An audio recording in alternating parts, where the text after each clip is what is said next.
Hello listeners, welcome back to Samved sagas. Basically I'm a traveller అనమాట. ట్రావెలింగ్తో పాటు entrepreneurship కూడా చాలా ఇంట్రెస్ట్.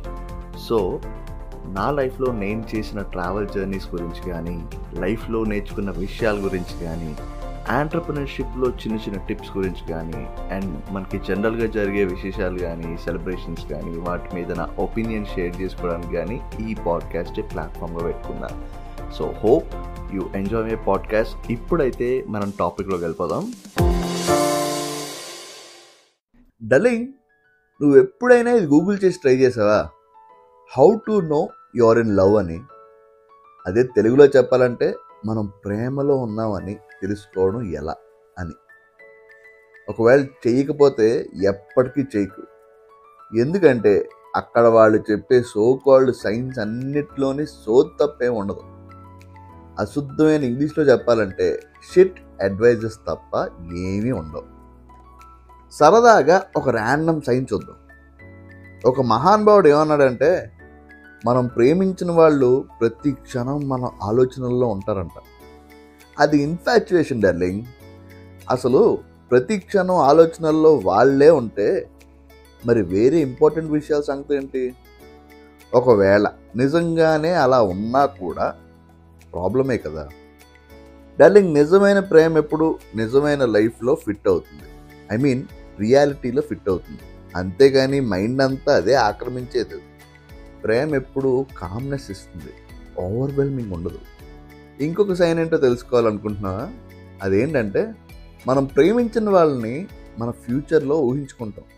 అంటే నా ఫ్యూచర్ వర్క్ ప్లేస్, మేము ఉండిపోయే ఇల్లు, పెంచుకోబోయే కుక్క పిల్ల, కలిసి తిరిగే కార్, కలిసి టిక్ చేసుకునే ట్రావెల్ చెక్ లిస్ట్, ఇలా తను నాకు హెల్ప్ చేస్తూ, నేను తనని సపోర్ట్ చేస్తూ, నా ఫ్యూచర్లో ఏం చేస్తున్నా అన్నీ తనతోనే.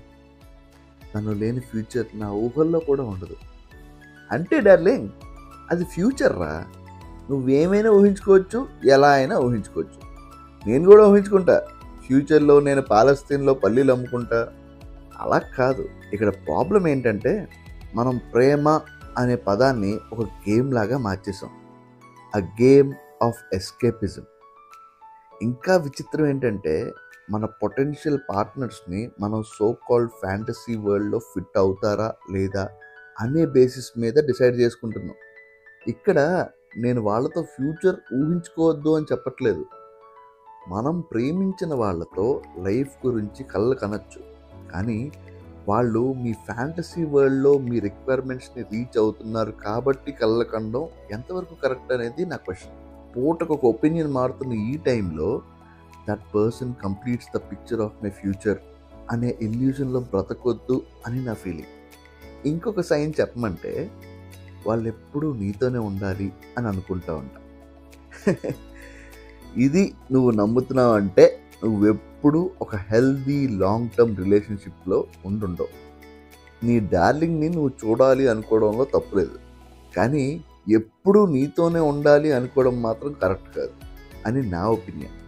కొన్నిసార్లు నీకు స్పేస్ కావాలి, వేరే ఇంపార్టెంట్ వర్క్స్ చేసుకోవడానికో లేదా వేరే ఇంపార్టెంట్ పీపుల్తో టైం స్పెండ్ చేయడానికో. ఇవేమీ కాదు, జస్ట్ నీ కోసం, నీతో నువ్వు టైం స్పెండ్ చేయడం కోసమైనా నీకు కొంచెం స్పేస్ అవసరం. నీకు స్పేస్ కావాలనిపిస్తుంది కాబట్టి అది లవ్ కాదు అనుకుంటే అది మూర్ఖత్వమే అవుతుందేమో డార్లింగ్. ఒకసారి మనం మళ్ళీ ఆలోచించుకోలేమో.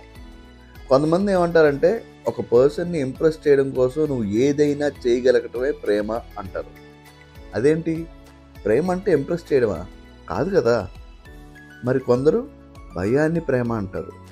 తను నాకు దూరం అయిపోతుంది అని భయం, వేరే పర్సన్ని తనని ప్రేమించినంత ప్రేమించలేనేమో అని భయం. అలా చెప్పుకుంటూ పోతే బోల్డ్ అంత లిస్ట్ వస్తుంది. కానీ ఒక డౌట్, ఒక పర్సన్ని కోల్పోతామని భయపడితే అది అటాచ్మెంట్ అవుతుందేమో, కానీ ప్రేమ ఎలా అవుతుంది? నిజంగా ప్రేమిస్తే అసలు ఆ థాటే రాదు కదా. చాలా లో సెల్ఫ్ ఎస్టీమ్ ఉంటేనో లేదా కన్విక్షన్ లేకపోతేనో వస్తాయి అలాంటి ఆలోచనలు. ఇవన్నీ ఒక ఎత్తు అయితే నెక్స్ట్ చెప్పబోయేవి నెక్స్ట్ లెవెల్, వెరీ సెన్సిటివ్ అనమాట. ఒక థిన్ లైన్ మీద ఉన్నట్టు ఉంటుంది. అది ప్రేమ అవ్వచ్చు, కాకపోవచ్చు. ఎలా ఉంటాయంటే ఒక రోజులో మీకు వాళ్ళే best part of the day లాగా అనిపిస్తుంది అంటారు. అదొక సైన్ అంట.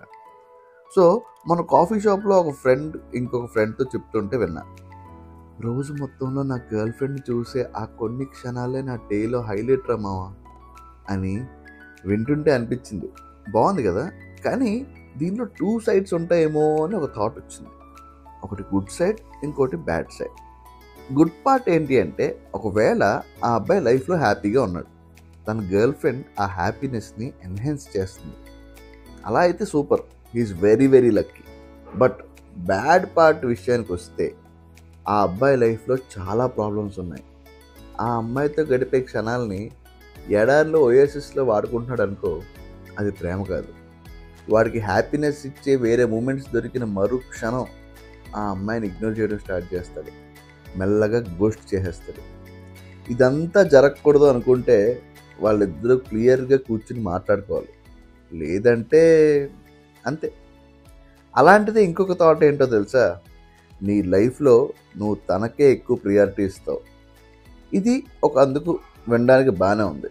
ఇందులో గుడ్ పార్ట్ ఏంటంటే, నువ్వు యాక్చువల్లీ తన నీడ్స్ అండ్ వాంట్స్ తెలుసుకుని నిన్ను హర్ట్ చేసుకోకుండా తనని ప్రియారిటైజ్ చేస్తావు అనుకో, అది సూపర్, అంటే ఇంక దాన్ని తిరగలేదు అనుకో. కానీ బ్యాడ్ పార్ట్ విషయంకి వస్తే, తన ఇష్టాల కోసం నీ ఇష్టాలన్నీ సాక్రిఫైస్ చేస్తూ తననే ప్రియారిటైజ్ చేస్తూ వస్తే మాత్రం అది పైలప్ అయ్యి తన మీద ద్వేషం పెంచుకునే అవకాశం ఉంది, లేదా రిలేషన్షిప్ బ్రేక్ చేసుకునే సిచ్యుయేషన్ వచ్చినా ఆశ్చర్యం లేదు. సరే సరే సంవేద్, ఇప్పుడు నాకు ఇంకా క్యూరియాసిటీ పెరిగిపోతుంది. అసలు నువ్వు చెప్పు, అసలు మనం ప్రేమలో ఉన్నాం అని మనకి ఎలా తెలుస్తుంది అని అంటావా? చెప్తా డార్లింగ్, అక్కడికే వస్తున్నా. ఇక్కడ 3 విషయాలు. ఫస్ట్ పాయింట్ ఏంటంటే, నువ్వు ప్రేమని జస్ట్ ఫీల్ అయ్యి ఊరుకో, యు డూ ఇట్. ఎస్, నువ్వు విన్నది రైటే, you do the act of loving. ప్రేమ అనేది ఒక యాక్షన్, ఫీలింగ్ కాదు. ఇది నువ్వు నమ్మినా నమ్మకపోయినా నిజం. సో నువ్వు ప్రేమలో ఉన్నావని ఎప్పుడు తెలుస్తుంది అంటే, నువ్వు డిసైడ్ అయినప్పుడు. When you decide to do the act of loving, then you know you are in love. అదొక మూమెంట్ బై మూమెంట్ డెసిషన్. మళ్ళీ మళ్ళీ నువ్వు నీకే కమిట్మెంట్ ఇచ్చుకుంటూ డిసైడ్ అవుతావు that you will do the act of loving అని. ఇకపోతే సెకండ్ పాయింట్ ఏంటంటే, నువ్వు ప్రేమలో ఉన్నావని నీకు ఎప్పుడు తెలుస్తుంది అంటే, నీకు నువ్వుగా టైం ఇన్వెస్ట్ చేస్తావు, ఎఫర్ట్స్ ఇన్వెస్ట్ చేస్తావు. ఇవి రెండూ కాకపోయినా నీ థాట్స్ ఇన్వెస్ట్ చేస్తావు, ఎనర్జీ ఇన్వెస్ట్ చేస్తావు. నువ్వు కావాలని తనని ఎప్పుడు హర్ట్ చేయాలి అనుకో, మ్యానిపులేట్ చెయ్యు, జెలస్గా ఉండవు. తన నీడ్స్ ఎప్పుడూ నీకు ఇరిటేటింగ్గా అనిపించు. తన టైం కానీ ఎఫెక్షన్ కానీ గ్రాప్ చేసుకోవాలి అనుకో.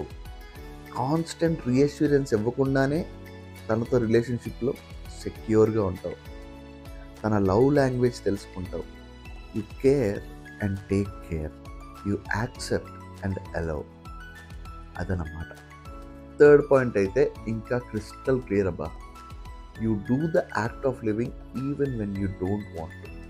నీకు చాలా కోపంగా ఉన్నా, చిరాకున్నా ఇంకా తననే ప్రేమిస్తూనే ఉంటావు.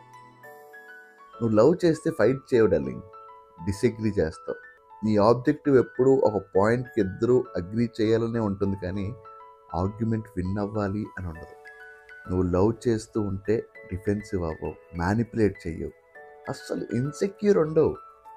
మైండ్లో పాత ఇష్యూస్ లిస్ట్ పెట్టుకోవు, గ్రడ్జెస్ ఉంచుకోవు. నీ ప్రేమ నీ దగ్గరే పెట్టుకో అని పనిష్ కూడా చేయవు. నీకు ప్రేమ ఉంటే నిన్ను అర్థం చేసుకోవాలి అనే థాట్ కన్నా ముందు నువ్వు తనని అర్థం చేసుకుంటావు. ముఖ్యంగా you listen and honour what they share. మీరిద్దరూ ఒకే టీంలో ఉన్నట్టు ఇష్యూస్ సార్ట్ చేస్తావు. You listen, you compromise, you apologise, you forgive. You know you are in love because you love even when you are hurt. ఇదంతా కాదు darling. నువ్వు తెలుసుకోవాలనుకుంటే గూగుల్లో how to know you are in love అని కాదు, how to express love అని search చేయి. Maybe your thought, your actions అన్నీ మారుతాయేమో.